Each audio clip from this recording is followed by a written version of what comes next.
নি হাও শিয়ে শিয়ে শিয়ে। যারা চীন থেকে ভিডিও দেখছেন বুঝতে পারছেন আমি কি বলছি। নি হাও মানে হ্যালো, আর শিশি মানে হচ্ছে কি শিয়ে শিয়ে মানে থ্যাংক ইউ। চীনকে বিশেষ ধন্যবাদ। বিপদে বন্ধুর পরিচয়। তবে আমি পুতিন কাকুর কাছ থেকে আরেকটু এক্সপেকটেশন চাইছিলাম।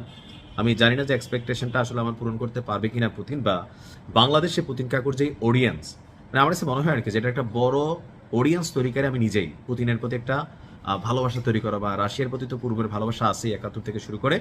তবে উত্তর কোরিয়ার কিম জং উন আর চীন যেই ঘোষণা দিচ্ছে, এই ঘোষণাতে হয়তো তৃতীয় বিশ্বযুদ্ধ ছড়িয়ে পড়বে, অথবা মধ্যপ্রাচ্যে যারা গুটিবাজি করতেছিল ইরানের বিরুদ্ধে এরা শান্ত হবে, অথবা আমেরিকা একটু ভাবতে হবে। যেই পরিকল্পনা করছে যে স্থলসেনা পাঠাবে, সমান করে ফেলবে, বটাই ফেলবে, তো চীন বলতেছে তো আমরা কি করব। আসুন দেখি চীনের ঘোষণা কেন এই মুহূর্তে সামনে আসছে। মোট কথা, আমেরিকাকে অপছন্দ করে প্রত্যেকটা রাষ্ট্রের সাথে চীনের হচ্ছে সর্বোচ্চ লেভেলের মিত্রতা, আর যারা সামরিক দিক থেকে শক্তিশালী তাদেরকে চীন পিক করছে। বলা হচ্ছে যে এই অভিযান যেটা আমেরিকা এবং ইসরায়েল চালাচ্ছে, এটা ইরানের সার্বভৌমত্ব এবং নিরাপত্তাকে বিঘ্নিত করেছে। তো এখন যে বিঘ্নিত হচ্ছে, চীন কি করবে? চীনের বক্তব্য হচ্ছে ইরানের সার্বভৌমত্ব এবং নিরাপত্তা রক্ষায় তেহরানের পাশে নিজেদের অবস্থান প্রকাশ করেছে যে আমরা সাথে আছি। পাশাপাশি এই ধরনের অভিযানকে জঙ্গলের কালা আইন এই হিসাবেও তুলনা করা হয়েছে চীনের পক্ষ থেকে। চীনের রাষ্ট্রীয় গণমাধ্যম সিসিটিভি এবং সিনহুয়ার, সিসিটিভি মানে এখান থেকে শব্দটা আসছে আমি জানি না, এটা চীনের রাষ্ট্রীয় গণমাধ্যম।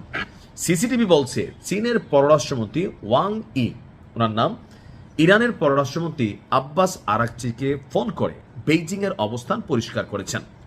চীন বলছে চীন এবং ইরানের মধ্যকার ঐতিহাসিক বন্ধুত্বকে বেইজিং অত্যন্ত গুরুত্ব দেয়। ইরানের সার্বভৌমত্ব, নিরাপত্তা, আঞ্চলিক অখণ্ডতা এবং জাতীয় মর্যাদা রক্ষায় চীন পূর্ণ সমর্থন জানাচ্ছে। পাশাপাশি ইরানের বৈধ অধিকার এবং স্বার্থ রক্ষায় পাশে থাকবে বেইজিং। ওয়ারের ডায়ালগ সে সে অর্থাৎ ধন্যবাদ।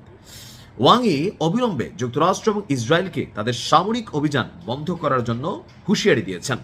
সতর্ক করে বলেছেন উত্তেজনা যেন আর বৃদ্ধি না পায়, এই সংঘাত যেন মধ্যপ্রাচ্যে ছড়িয়ে না পড়ে, এটা মাথায় রাখা উচিত।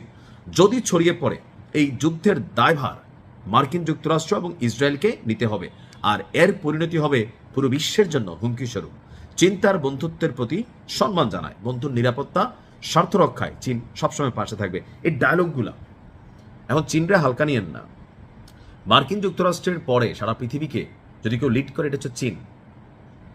ব্যবসা বাণিজ্য, টাকা পয়সা, বিনিয়োগ, আমরা যে ওয়ার্ল্ড ব্যাংক, এডিবি সেডিবি, চীন একলাই ভাই একটা চিডিবি চালায়, হ্যাঁ, চায়নারা বিভিন্ন দেশে আপনার বিনিয়োগ করে হিউজ টাকা পয়সা, এবং কি সামরিক দিক থেকেও বিশ্বের সবচেয়ে বড় সেনাবাহিনী কার? চীনের। এই মুহূর্তে বিশ্বের সবচেয়ে বেশি সামরিক সক্ষমতা চীনের, তবে পারমাণবিক দিকে একটু পিছিয়ে আছে, যেখানে আবার আমেরিকা আগানো। তো সবকিছু মিলে চীন হচ্ছে আমেরিকার আগামী দিনের প্রতিদ্বন্দ্বী, এমনকি বুক ফুলাইয়া চলে।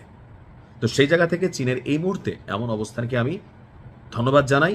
যেই কথাগুলা, যেই কাজগুলা দরকার ছিল আমাদের আরব রাষ্ট্র ওআইসি এদের করা, এই কাজগুলা করে দিচ্ছে চীন।